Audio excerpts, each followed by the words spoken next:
ಕನ್ನಡ ನಾಡು, ಇದು ಕನ್ನಡಿಗರ ನಾಡಿ ಮಿಡಿತ. बोलो भारत माता की, ಭಾರತೀಯ ಜನತಾ ಪಾರ್ಟಿ ಕಿ.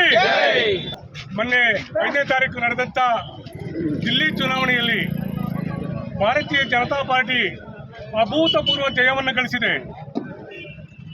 ಭ್ರಷ್ಟಾಚಾರ ವಿರೋಧಿ ಆಂದೋಲನವನ್ನ ಅಣ್ಣಾ ಹಜಾರೆಯವರ ಜೊತೆ ಗುರುತಿಸಿಕೊಂಡು ಬಂದಿರತಕ್ಕಂತ ಅರವಿಂದ್ ಕೇಜ್ರಿವಾಲ್ ಅವರು ಇಡೀ ಅವರ ಆಡಳಿತದಲ್ಲಿ ಬಹುದೊಡ್ಡ ಭ್ರಷ್ಟಾಚಾರದಲ್ಲೇ ತೊಡಗಿಸಿಕೊಂಡ್ರು.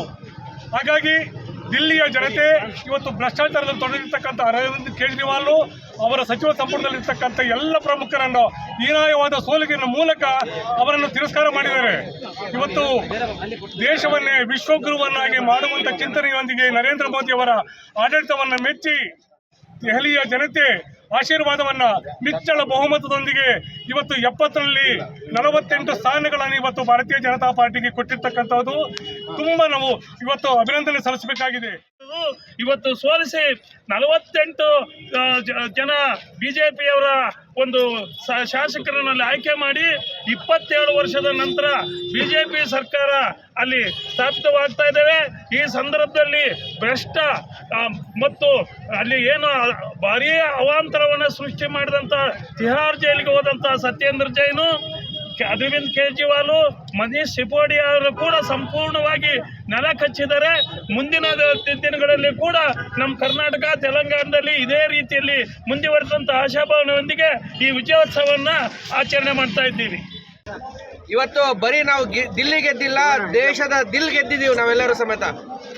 ಏಕೆಂದರೆ ಸತತ 27 ವರ್ಷದಿಂದ ಭಾರತೀಯ ಜನತಾ ಪಾರ್ಟಿಯಲ್ಲಿ ಗೆಲ್ಲಕ್ಕಾಗಿರಲಿಲ್ಲ.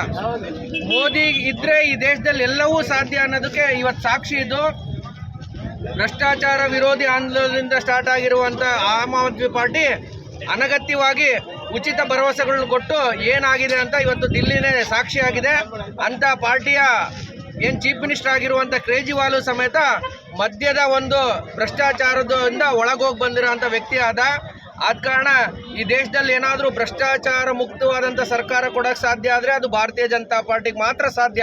ಇನ್ಯಾವುದೇ ಸರ್ಕಾರ ಕೊಡೋಕ್ಕೆ ಸಾಧ್ಯ ಇಲ್ಲ ಅಂತ ಭಾರತೀಯ ಜನತಾ ಪಾರ್ಟಿಯ ನರೇಂದ್ರ ಮೋದಿಜಿಯವರಲ್ಲಿ ಭರವಸೆ ಇಟ್ಟು ಇವತ್ತು ದಿಲ್ಲಿಯ ಮತದಾರ ಮತ್ತು ಅಲ್ಲಿನ ಕಾರ್ಯಕರ್ತರ ಹಾರ್ನಿಶಿಯಾಗಿ ದುಡಿದಿರುವಂಥ ಕಾರಣ ನಾವು ಭಾರತೀಯ ಜನತಾ ಪಾರ್ಟಿಯಲ್ಲಿ ಗೆದ್ದಿದೆ. ಆದ ಕಾರಣ ನಮ್ಮ ಮೊಳಕಾಲ್ಮೂರು ಮಂಡಲದ ಅಷ್ಟು ಕಾರ್ಯಕರ್ತರ ಪರವಾಗಿ ಮತ್ತು ಅಧ್ಯಕ್ಷರು ಮತ್ತು ಹಿರಿಯ ಮುಖಂಡರ ಪರವಾಗಿ ದಿಲ್ಲಿಯ ಮತದಾನ ಸಲ್ಲಿಸ್ತೀವಿ. ಇದು ಭವಿಷ್ಯದಲ್ಲಿ ಕರ್ನಾಟಕದಲ್ಲೂ ಸಮೇತ ಅಂಥದೇ ಭ್ರಷ್ಟಾಚಾರದಿಂದ ತೊಡಗಿರುವಂಥ ಕಾಂಗ್ರೆಸ್ಸು, ಅದಾದ ನಂತರ ಇಂಥದೇ ಉಚಿತ ಭರವಸೆಗಳು ಕೊಟ್ಟು ಬಂದಿರೋಂಥ ಕಾಂಗ್ರೆಸ್ಗೂ ಸಮೇತ ಇಂಥದೇ ಒಂದು ಇನ್ನು 3 ವರ್ಷಗಳ ನಂತರ ಇಂಥದೇ ಒಂದು ರಿಸಲ್ಟ್ ಬರುತ್ತೆ. ಅವತ್ತು ಭಾರತೀಯ ಜನತಾ ಪಾರ್ಟಿಯಲ್ಲಿ ಗೆದ್ದೇ ಗೆಲ್ಲುತ್ತೆ ಅಂತ ಹೇಳೋದಕ್ಕೆ ಇಷ್ಟಪಡ್ತೀನಿ. ನೀವಿನ್ನು ಕನ್ನಡ ನಾಡು ವಾಹಿನಿಯನ್ನ ಸಬ್ಸ್ಕ್ರೈಬ್ ಮಾಡಿಕೊಂಡಿಲ್ವಾ? ಈಗಲೇ ಸಬ್ಸ್ಕ್ರೈಬ್ ಮಾಡಿ, ಬೆಲ್ ಐಕಾನ್ ಅನ್ನ ಒತ್ತಿ ನೋಟಿಫಿಕೇಶನ್ಗಳನ್ನ ಪಡೆಯಿರಿ.